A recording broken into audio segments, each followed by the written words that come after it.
भाग्यश्री प्रकाशन कोल्हापूर आयोजित online national webinar दिनांक 15 ऑक्टोबर 2020 सकाळी 11 वाजता डॉक्टर सुनील कुमार लवटे साहित्य व विचार या वेबिनारच्या निमित्ताने आम्ही आज ज्येष्ठ साहित्यिक म्हणा विचारवंत लेखक विश्वास सुतार सर यांची मुलाखत घेत आहोत. त्यानिमित्त मी सरांचे पुस्तक घेऊन स्वागत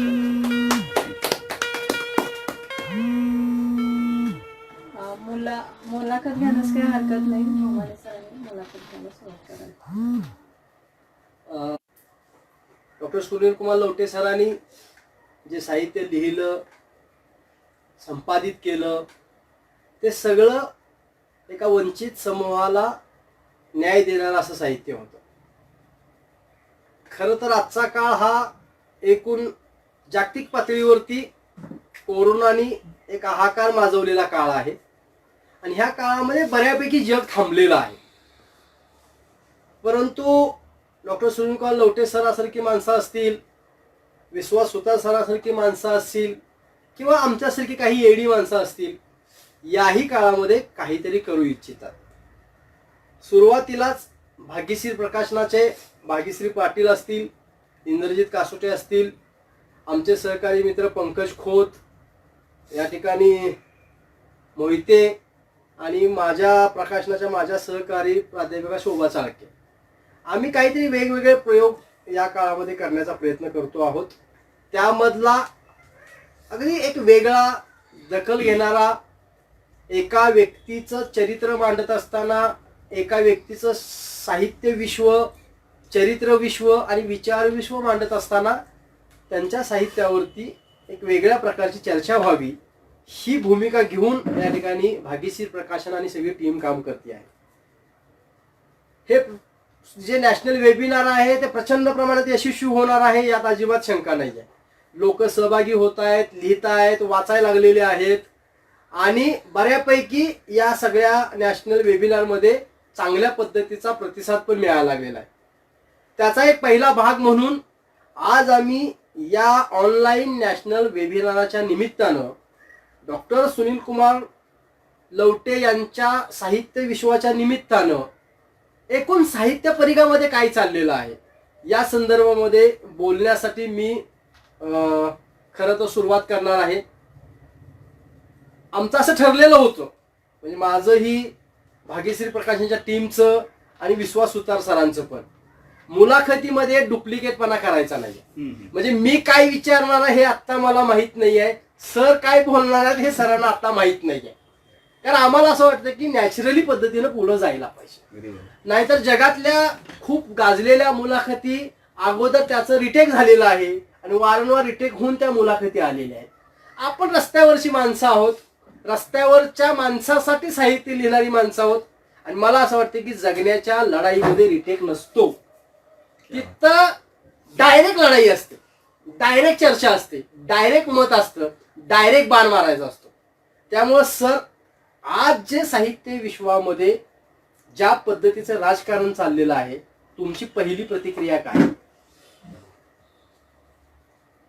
आज आपण ऑनलाईन वेबिनार जे घेणार आहेत त्या भाग्यश्री प्रकाशनच्या पाटील मॅडम, इंद्रजित कासोटे आणि संवाद प्रकाशनचे प्रकाशक अनिल म्हामाणेजी, प्रथम मी या दोघांचे अभिनंदन करतो. कारण ऑनलाईन नॅशनल वेबिनार आपण आयोजित करतोय आणि हा एक आगळा वेगळा प्रयोग कोल्हापुरात होतोय, याचा आम्हाला आनंद आहे आणि त्याचे पहिले मानकरी हे दोन ठरतायत. याबद्दल यांचं अभिनंदन आणि शुभेच्छा. जसं म्हामाणे सर म्हटलेत की हे वेबिनार प्रचंड यशस्वी होणार आहे, ही खरी गोष्ट आहे. कारण लोक आता जागरूक होत आहेत, प्रसार प्रचार प्रबोधन होत आहे आणि त्या अनुषंगानं लोक लिहित आहेत आणि त्यांना लिहितं करण्यासाठी अशी काही येडी माणसं आज कार्यरत राहत आहेत. या कोरोनाच्या पार्श्वभूमीवर ही एक आनंदाची आणि चांगली गोष्ट आहे. त्या अनुषंगानं कोल्हापुरातील ज्येष्ठ साहित्यिक, सामाजिक कार्यकर्ते ज्यांचं व्यक्तिमत्व प्रचंड व्यापक आहे, विस्तारित आहे, त्यांच्याबद्दल लोकांच्यामध्ये समज यावी, लोकांनी त्यांच्या साहित्याकडे आकृष्ट व्हावं, त्यांच्या चित्र चरित्र चारित्र्याकडे आकृष्ट व्हावं आणि त्यांना समजून घ्यावं. अत्यंत खरी गोष्ट आहे हा जो आजचा वर्तमान काळ आहे, या वर्तमान काळामध्ये एकीकडं धर्मवादाचे दात धारदार होताना दिसत आहेत आणि माणुसकीचा अभाव होताना दिसतो आहे, तेव्हा कुठली देवदेवता आमच्या पाठीशी येण्यापेक्षा अशी माणसं समोर आणणं ही आजची काळाची गरज आहे. बरोबर. आणि साहित्याच्या पटलावरती सुरुवातीचाच प्रश्न आलाय की साहित्याच्या पटलावरती आज काय चालतं. मी तुम्हा सगळ्याच श्रोत्यांना हे सांगू इच्छितो की रस्त्यावरच्या माणसांसाठी आपण लिहितोय आणि ती प्रबोधनाची गरज आहे, ही खरी गोष्ट आहे. एक काळ असा होता की साहित्य विशिष्ट प्रदेशात प्रांतातच बरोबर. रुजलं जायचं, विकलं जायचं आणि त्याचा प्रचार व्हायचा. परंतु ही बंधनं, या मर्यादा आत्ताचं साहित्य मोडून टाकते. वा. म्हणजे मला तरी असं माझं निरीक्षण आहे, मी ही बोललेलो आहे, चर्चा आपण करतोय नेहमी. आज ललित साहित्य आणि वंचित आणि दलित साहित्य हे दोन साहित्यांची जर आपण तुलना केली तर मी तुम्हाला सांगेन की वंचित आणि दलित साहित्यानं थोडीशी वरचढ मजल मारलेली आपल्याला वर्तमानात दिसते, क्रांतीच केली हो. क्रांती केलेली आहे. आणि मग अजूनही माझं निरीक्षण आणि अनुभव आहे, ताजा अनुभव आहे अनिलजी, की सुतार हा माणूस काय लिहिणार आहे, म्हणजे आडनाव पाहिलं की बरोबर. असा एक दृष्टिकोन आहे. हा दृष्टिकोन साहित्यिक, वाचक, प्रकाशक या सर्वांनी मिळून बाजूला सारला पाहिजे. बरोबर. एकदम. त्या व्यक्तीची गुणवत्ता काय आहे, त्या व्यक्तीची क्वालिटी काय आहे हे पाहिलं पाहिजे. आशय काय आहे हा जरूर पाहिला पाहिजे. आणि 100% ममानी सरांच्या प्रश्नाला मी असं उत्तर देईन की 100% साहित्याच्या प्रांतातील जे प्रस्थापित आहेत ते अजून 100% नाहीशी झालेले नाहीत, वा. असं माझं पहिलं निरीक्षण आहे, अनुमान आहे.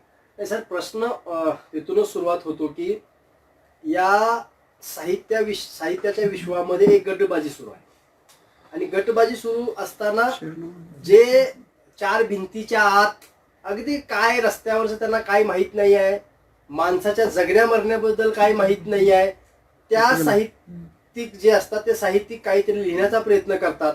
त्यांचं लिखाण आपण बघतो की अस्तित्वात नसणाऱ्या गोष्टीवरती खूप लिहिलं जातं आणि त्याला आज साहित्याच्या विश्वामध्ये त्याची चर्चा करणं वगैरे ह्या प्रकारचं एक राजकारण चालू असतानाच, मी काय म्हणतोय समजून घ्या, चालू असतानाच डॉक्टर सुनील कुमार लवटे सरांसारखी माणसं जी आहेत, जी माणसं आज वंचित, उपेक्षित, ज्यांना चेहरा नाही आहे अशा माणसाचं प्रतिनिधित्व करत असताना त्यांना डावलण्याचं एक कटकारस्थान चालू आहे. तुमची काय प्रतिक्रिया आहे त्याबद्दल? नाही, याबद्दल मी असं सांगेन तुम्हाला. आता डॉक्टर सुनील कुमार लवटे सरांचा आपण पुढे पाहणारच आहोत. मी असा आता विचार करतोय की त्यांच्याबद्दल आपण थोड्या अवधीमध्ये काही स्पेसिफिक 4 मुद्द्यांवरती आपण बोलू शकतो. परंतु माझा असा विचार आहे की जे आतमध्ये सत्व कसयुक्त असतं ना, त्याला मान्य करावं लागतं. ते आपोआप बाहेर पडणारी जी एक प्रेरणा आहे, अंतःप्रेरणा, आत्माविष्कारात होणारी जी गोष्ट आहे, तो लेखक कोण आहे हे पाहिलं जात नाही. म्हणजे लवटे सरांचा जर विचार केला तर 1976 म्हणजे त्यांचं वय अवघं त्यावेळी 26 वर्षाचं असेल, किंबहुना त्याच्याही आधीच 9वीत असतानाच त्यांनी कविता लिहिलेली आहे आणि त्यांच्या गुरुजींनी त्याला शाबासकी दिलेली आहे. आलं का लक्षात? लवटे सरांचं वैशिष्ट्य काय आहे, म्हणजे सगळ्याच श्रोत्यांनी, सगळ्याच वाचकांनी, नवलेखकांनी ही समजून घेतलं पाहिजे. आपण काय करतो, बोलतो खूप पण लिहितो कमी. बरोबर. ही एक आवश्यक गोष्ट आहे की आपण जे बोलतो ते लिहिलं पाहिजे. लवटे सरांचं हे एक वेगळेपण आहे. त्यांनी लिहिलंय खूप, बोललेले आहेतच ते, परंतु ते लिहिते राहिलेले आहेत. म्हणजे सरत्या ऋतूचं वास्तव हा त्यांचा, सरल्या ऋतूचं वास्तव हा त्यांचा जर काव्यसंग्रह पाहिला तर तो काव्यसंग्रह वाचनीय आहे. कारण एकीकडे हे लेखक आहेत, साहित्यिक आहेत, सामाजिक कार्यकर्ते आहेत आणि कविता संग्रह, तर तो जर कविता संग्रह पाहिला तर कुत्रा या नावावर सुद्धा त्यांची कविता आहे, कुत्रा या विषयावर सुद्धा कविता आहे. बघा, हा मी काय म्हणतो तुम्हाला, म्हणजे एकीकडं आपण म्हणतात असं साहित्याच्या प्रांतामध्ये गटबाजी आहे, कुणाला तरी प्रमोशन देण्याचा विषय आहे किंवा वास्तवात नसलेल्या गोष्टींचं लेखन आहे असं आपण म्हणतो. ते ललित साहित्यामध्ये ते मोडेल, परंतु जो लेखक कसदार लिहितो त्याचं लेखन हे समाजाला स्वीकारावं लागतंच असं मला वाटतं. म्हणून असं समजण्याचं काही कारण नाही की मी लिहितो आणि माझं साहित्य स्वीकारलं जात नाही, कारण मी अशा अशा स्तरातला आहे. तुम्ही जर क्वालिटीचं लिहित असाल, म्हणजे आमचे नवनाथ आता साहित्य अकादमीला फेसाटी कादंबरी आली, ती अशीच आली हां, की त्याने आपलं वास्तव मांडलेलं आहे आणि ते प्रभावी झालेलं आहे. तर माझा विचार आहे असा की आपण लिहित राहावं, भरपूर लिहित राहावं. एक वेळ अशी येईल की आपलं लेखन समाज स्वीकारेल. खर तर सुनील कुमार लवटे सरांनी जे एक आत्मचरित्र लिहिलं, खाली जमीन वर आकाश, मला वाटतंय की मराठी साहित्यामध्ये या आत्मचरित्रानं कोंडी फोडण्याचं काम केलेलं आहे. ओके. आणि मला वाटतं की हे काय कुठले साहित्यिक विचारवंत किंवा माझ्यासारखा माणूस देखील नाकारणार नाही. अगदीच. हे इतकं ताकदीचं आत्मचरित्र सुनील कुमार लवटे सरांचं जे आलं या ठिकाणी साहित्य विश्वामध्ये, मला वाटतं की त्या साहित्य विश्वामध्ये त्याची जी दखल घेतली गेली पाहिजे होती किंवा घेणं आवश्यक होतं. कारण तुम्ही मराठी साहित्यामधले तुम्ही अगदी झोंबीपासून बघा, उपराकाराचं लक्ष्मण मानेचं उपराकार जे होतं ते बघा, किंवा जे साहित्य आलं जे खऱ्या अर्थानं काय म्हणतो की ज्याने शून्यातून विश्व निर्माण केलं आपण असं म्हणू. कारण सुनील कुमार लवटे सरांची पार्श्वभूमी तशी खूप खतरनाक आहे, म्हणजे काय म्हणतो की वेगळीच आहे, वेगळ्या पद्धतीची आहे. तर अशा एका नाकारलेल्या समाज व्यवस्थेतल्या माणसानं इतक्या ताकदीचं आत्मचरित्र लिहिलं. मला वाटतं की त्या आत्मचरित्राबद्दल पण तुम्ही बोलायला पाहिजे. छान. मला जिथं पाहिजे तिथे मी आता आलेलो आहे. हा, आत्मचरित्र खाली जमीन वर आकाश हे खरं तर डॉक्टर लवटे सरांनी वयाच्या 55व्या वर्षी लिहिलेलं आत्मचरित्र आहे. खाली जमीन वर आकाश हा एक दूरदर्शनवरती विनय आपटेंनी घेतलेला कार्यक्रम होता. त्यांची मुलाखत होती ती खरं तर. आणि त्या मुलाखतीमध्ये विनय आपटेंनीच ते खाली जमीन वर आकाश असं त्याचं शीर्षक केलं होतं. तर सरांनी जे आत्मचरित्र लिहिलं आहे त्या आत्मचरित्रामध्ये काही थोर मोठ्या लोकांनी काही प्रतिक्रिया दिलेल्या आहेत आणि तो खरोखर वेदनेचा हुंकार म्हणावा लागेल वा. त्याला. तो ते आत्मचरित्र म्हणजे वेदनेचा हुंकार आहे. आणि एका स्त्रीनं त्या आत्मचरित्राबद्दल असं एक वाक्य लिहिलेलं आहे की तुमचं आत्मचरित्र वाचलं आणि मी घळघळा रडायला लागले. म्हणजे एखाद्या साहित्य कृतीचा प्रभाव इतका पडू शकतो ही अचंबित करणारी गोष्ट आहे आणि खरीच गोष्ट आहे.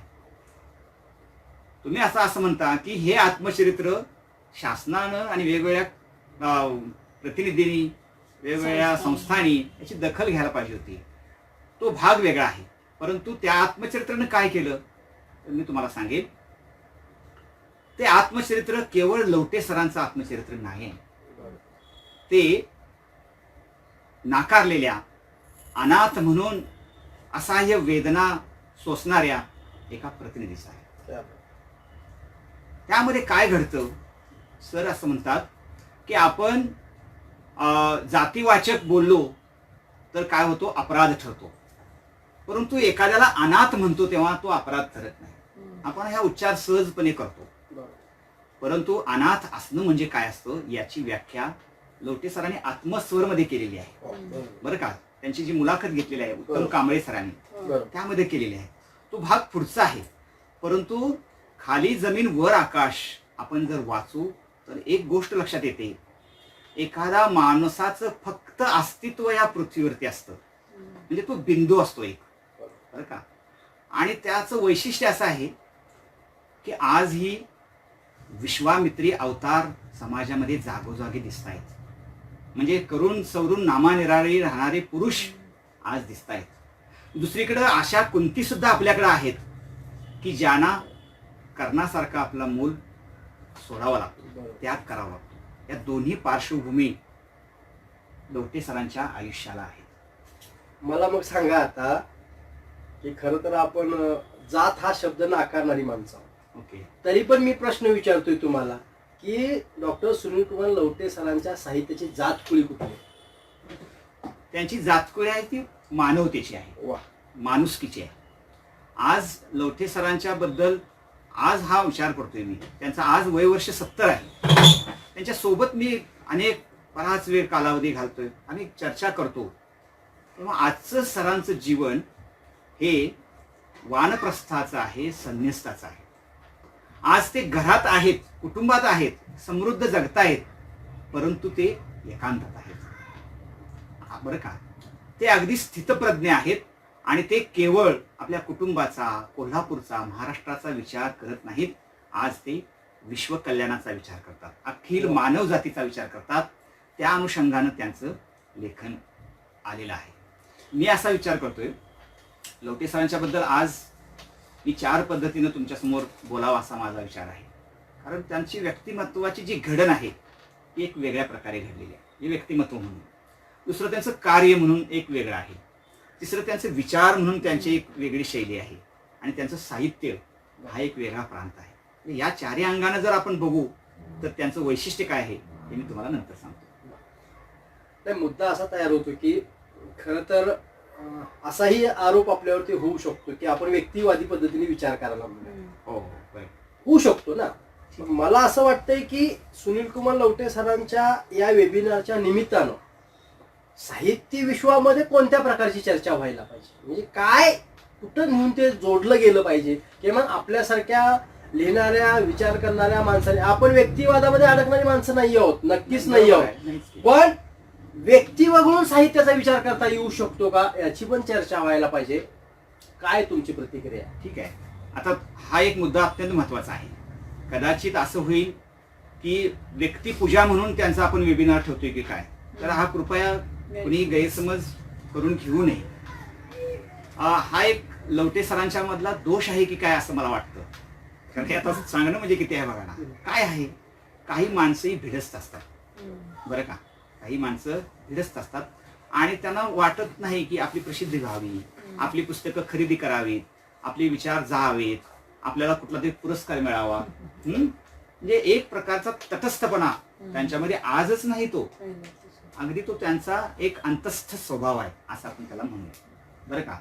आणि मग असा विचार करताना मी असं तुम्हाला म्हणेन की त्यांचा जे साहित्य आहे ते कुठपर्यंत गेलं पाहिजे, ते कुठल्या स्तरावर गेलं पाहिजे. बर, मग एकंदरीत खाली जमीन वर आकाश पासूनचा त्यांचा जो वेगळा प्रवास आहे, त्यापूर्वीही त्यांनी खूप लेखन केलेलं आहे. मग त्यांचा आत्मस्वर आले, त्यांनी ज्या कन्सेप्ट मांडलेल्या आहेत, इवन योनी सुचिता यावरही सरांनी स्वतंत्र भाष्य केलेलं आहे. म्हणजे चारित्र्य म्हणजे काय असतं, चारित्र्याच्या गप्पा मारतोय म्हणजे काय मारतोय, या ज्या पारंपरिक कल्पना आहेत, सरांच्या सगळ्या साहित्य कृतीमधून पारंपरिक कल्पनेला छेद देणारं साहित्य हे लक्षात घ्या.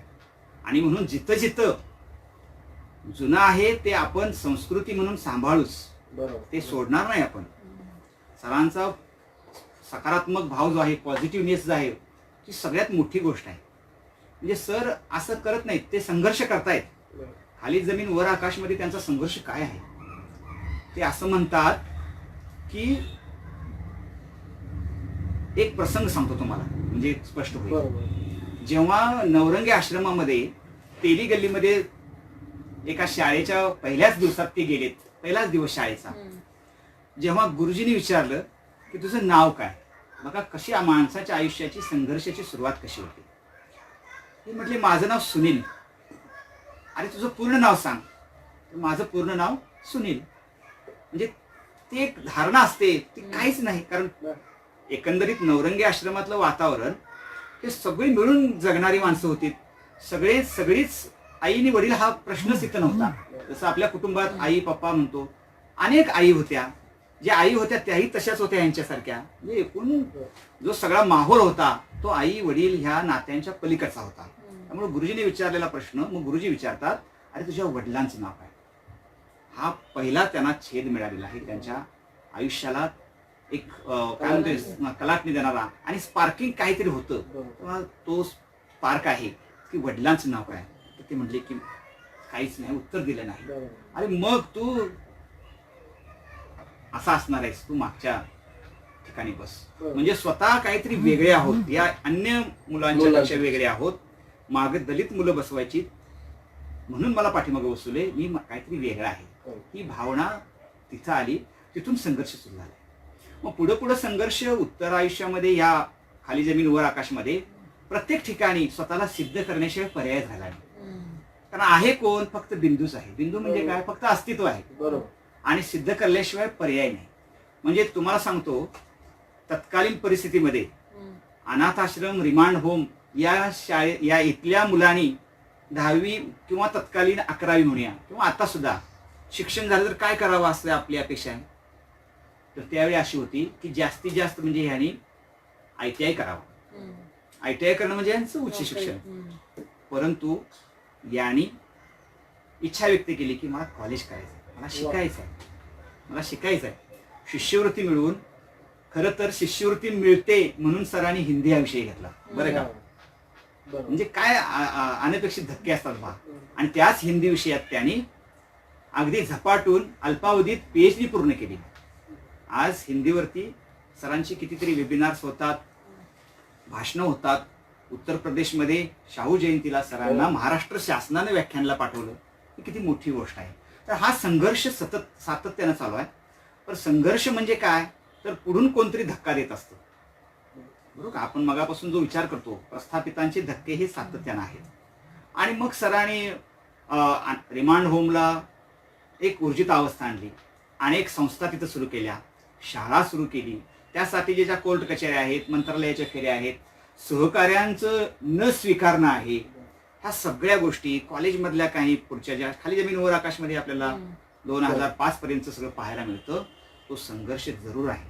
आंतरभारतीमधला त्यांचा जो सगळा प्रवास आहे, मी तुम्हाला सांगेन हा संघर्ष जरूर आहे, परंतु यामध्ये कटुता नाही.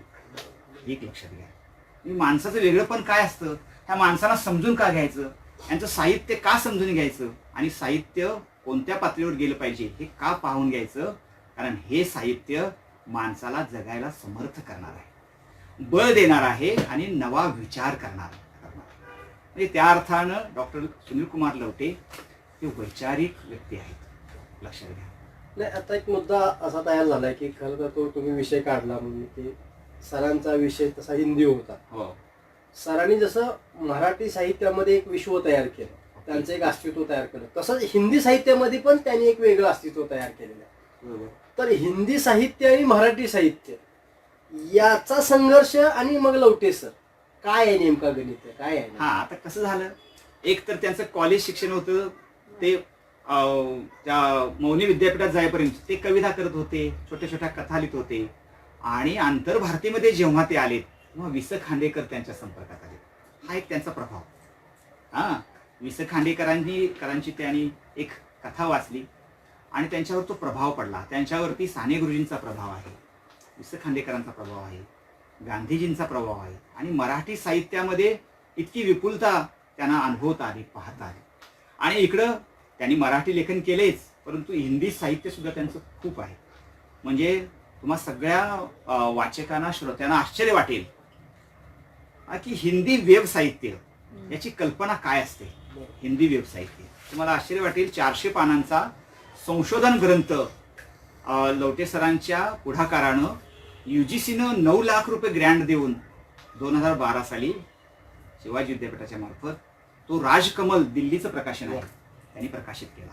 म्हणजे हिंदीमध्ये वेब साहित्य, वेबसाईट्स किती असू शकतात याचं मूर्तिमंत उदाहरण, संशोधन लवटे सरांनी प्राधान्याने केलेलं आहे. आणि दुसरी गोष्ट, आता येत्या गेल्या 2 वर्षातच नरेंद्र दाभोळकरचं साहित्य जे मराठीमध्ये आहे ते हिंदीमध्ये आणण्यामध्ये सरांनी मोठा पुढाकार घेतलेला आहे.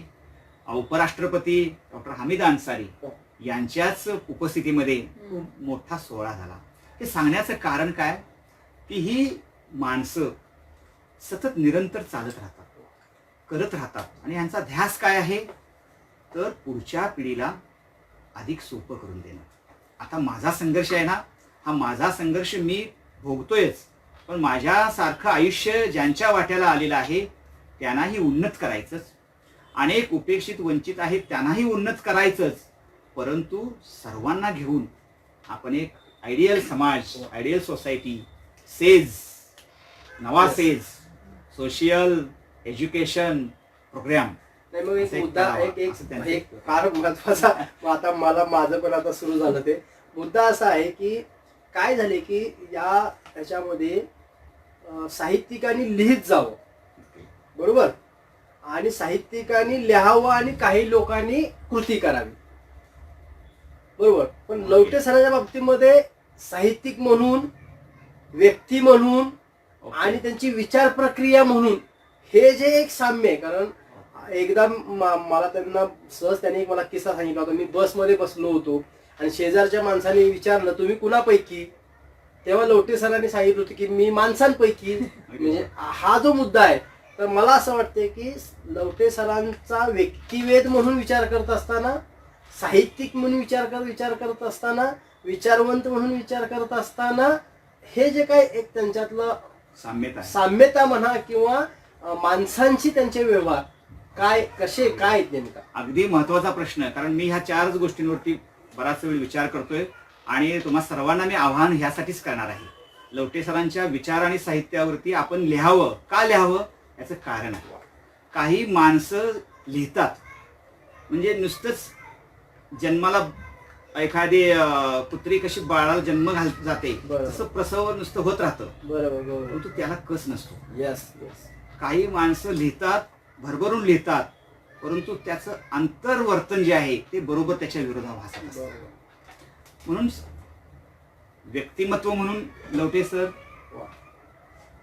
त्यानंतर कार्य म्हणून लवटे सर, विचार म्हणून लवटे सर आणि साहित्य म्हणून लवटे सर, ह्या चारींची जी गुंफण आहे ना ती एकमेकाशी सांगड घालत आहे. एकामध्ये उरलेले 3 घटक आहेतच. म्हणजे त्या व्यक्तीमध्ये साहित्य आहे, विचार आहे आणि कार्याची प्रेरणा आहे. कार्यामध्ये व्यक्ती आहे, साहित्य आहे, विचार आहे. म्हणजे बोले तसा चाले त्याची वंदावी पावले असं म्हटलेलं आहे संतांनी.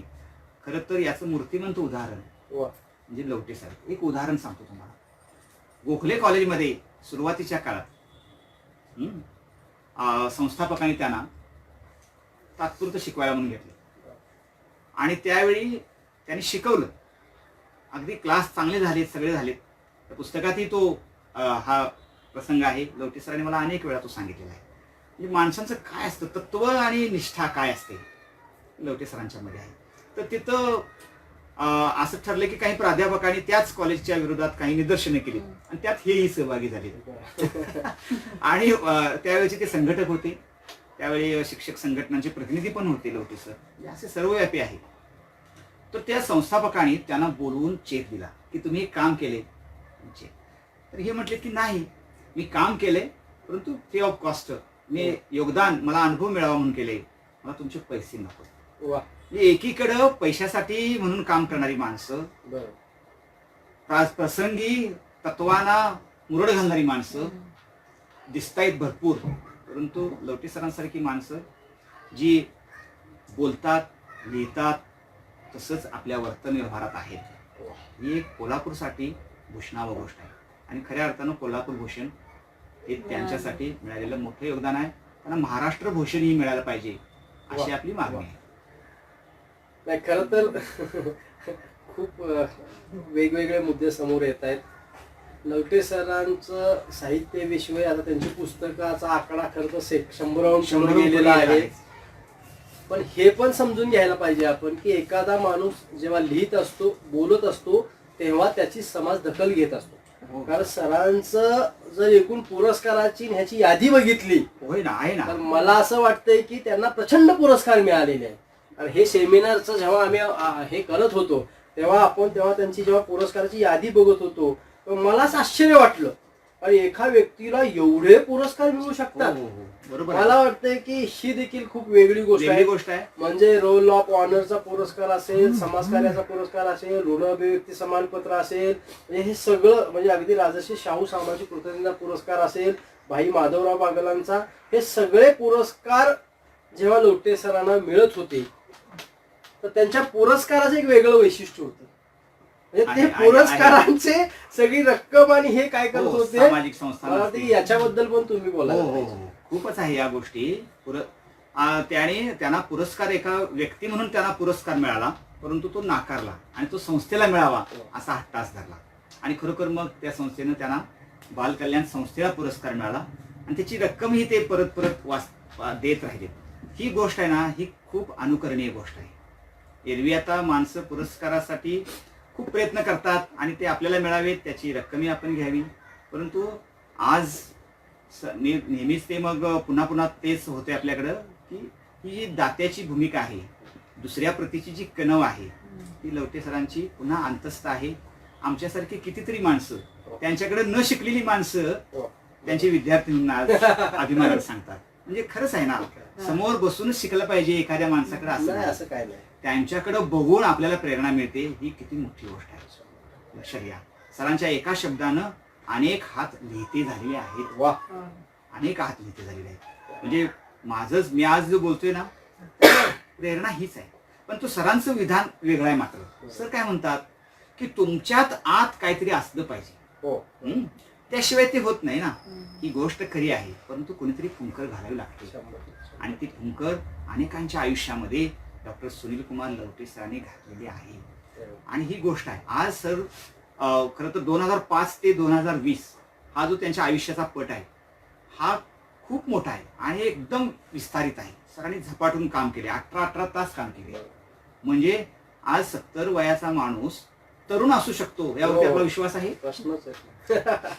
म्हणजे लक्ष्मण शास्त्री जोशी यांच्यासारख्या विद्वानाचं सगळं साहित्य संकलन करणं, साने गुरुजींच्या 2000 पत्रांचं आज संकलन करणं, वि स खांडेकरांची 25 भर पुस्तकं संपादित करणं, हे कसलं काम आहे. आणि साधा सामान्य एखादा शिक्षक आपलं एखादं पुस्तक घेऊन गेला आणि म्हटला की सर मला प्रस्तावना पाहिजे, तर कधीही असे सर म्हणत नाहीत की अरे मला वेळ नाही. अगदी आनंदानं त्यालाही आशीर्वाद देतात. म्हणजे वेचलेली फुले ही समीक्षा आहे, प्रशस्ती, पुस्तकं झाली. सरांची पुस्तकं विशेष म्हणजे वेळोवेळी लिहिलेली अनेक लेख संग्रहित होत अनेक पुस्तकं झाली. खरं तर तुम्हा सर्वांसाठी हा एक संदेश आहे. आपण स्वतंत्र पुस्तक म्हणून लिहित बसलो ना, आपल्या आयुष्यात 4-5 पुस्तकं होतील मित्र. तर आपण जे जे विचार करतो, प्रासंगिक बोलतो, ते लिहावं, ते प्रसारित करावं, लोकांपर्यंत जावं.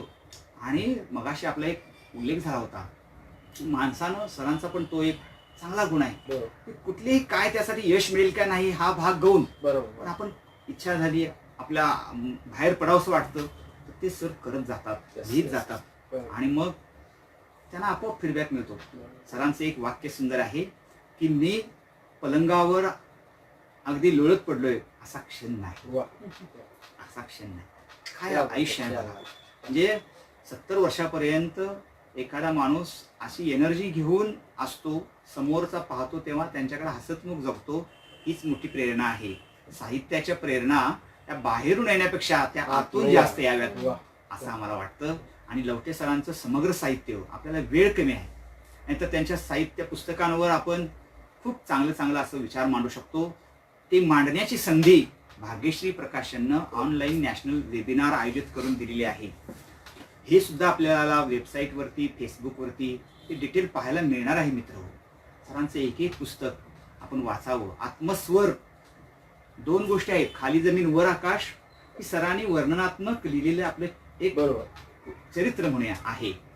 त्यांनी छानपैकी याची मांडणी केलेली आहे. आणि एकदम हे टॉपवर कधी गेलं तर रेडिओवरती जेव्हा प्रसारित झालं ना, तेव्हा ते सर्वांपर्यंत अधिक गेलं. गोविंद गोडबोलेंनी जणू काही सुनील कुमार लवटेच बोलतायत असा भास निर्माण केला. किती मोठी गोष्ट झाली. आणि मग आत्मस्वरमध्ये सरांचं आंतरिक वैचारिक जे म्हणणं आहे ते त्यांनी मांडलं.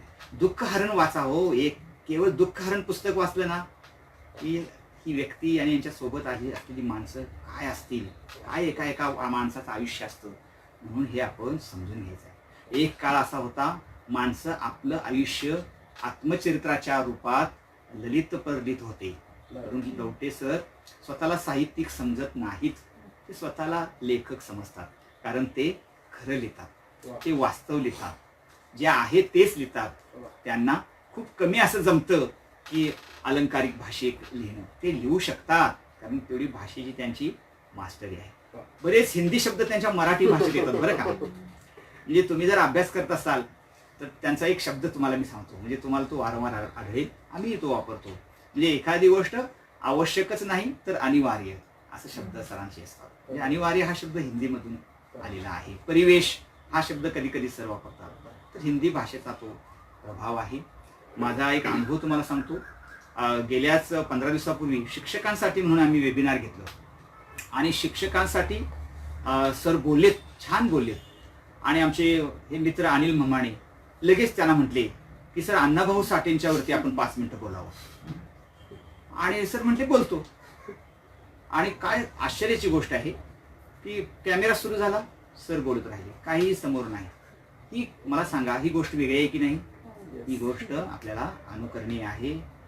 आणखी ती आपल्याला पुन्हा आचरणात आणायची आहे. मला शेवटी असंच बोलायचं आहे की ही मी मोठी आणखी माणसं. शेवटचा प्रश्न तुम्हाला विचारणारच आहे. हा.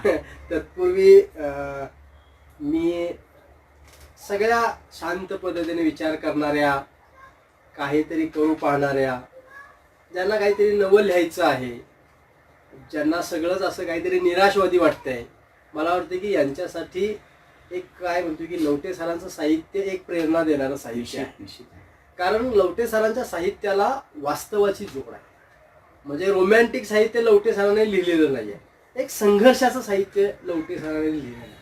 त्यामुळं भाग्यश्री प्रकाशनच्या सगळ्या टीमचं खरं तर ही मुलाखत आणखी होत जाणार आहे. म्हणजे ही एक पहिली मुलाखत आहे सरांची. मला तर अपेक्षा अशी आहे की लवटे सरांच्या प्रत्येक पुस्तकावरती, प्रत्येक अंगावरती, प्रत्येक वेगवेगळ्या विभागावरती व्यक्ती म्हणून, साहित्यिक म्हणून, लेखक म्हणून, कवी म्हणून त्यांच्या मुलाखती व्हायलाच पाहिजेत. भाग्यश्री प्रकाशकांना विनंती आहे की तुम्ही या मुलाखती वेगवेगळ्या लोकांना बोलतं करा आणि ह्या मुलाखती लिहून पण काढा. याचं तुमचं एक पुस्तक चांगलं पुढे भविष्यामध्ये होऊ शकतं. या त्याच्यामुळं मी सुतार सरांचं पहिल्यांदा खरं तर आभार मानतो. कारण त्यांनी हे खूप गडबडीत वेळ दिला. मी मगाशी म्हटलं की मी त्यांना काय सांगितलं होतं, मी मुलाखत घेतो तेव्हा अगोदर प्रश्न सांगत नाही, कारण मला असं वाटतं की त्यात जिवंतपणा नसतो. अगदीच अनौपचारिक हा पाहिजे. हा मुद्दा आहे.